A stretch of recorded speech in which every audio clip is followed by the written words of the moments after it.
Prior to assembling the MZ6100, you should consider the following. Determine on which side of the detector your power source is located. Determine any potential noise or interference sources, such as X-ray equipment or other electrical equipment, and place panel B furthest from any such sources of interference. The MZ has power and communication connections on both the entry and exit sides of each panel. This allows the detection head to be swapped from the exit side to the entry side if needed. First, open the box and place the panels parallel on the ground about 3 feet apart, with the connector and the IR sensors facing up.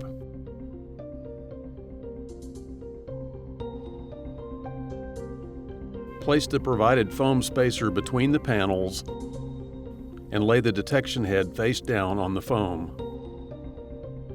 Use the provided brass key to open the detection head. Stand one panel on its side so the connectors match up with the cutout for them on the detection head. Secure with the screws and finishing washers. Repeat this process for the second panel.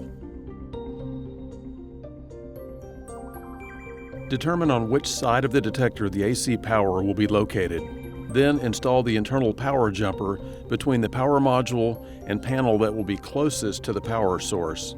Extract the power cord from the base of the panel that is closest to the power source. Secure the cord into this clamp to prevent pinching and abrasion. Connect cable A, the 15-pin cable, and cable B, the 25-pin cable, to the connectors on the panels. Ensure the connectors are facing the correct way. Do not force them, as bent pins will ruin the panel. A snap will be heard when the connector is properly attached. Place the crosspiece between the two panels with the Garrett logo facing outward.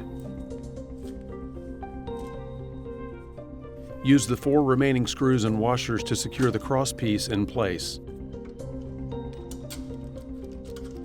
Stand the walkthrough up to a vertical position on a flat floor. All fastening screws can be securely tightened at this point.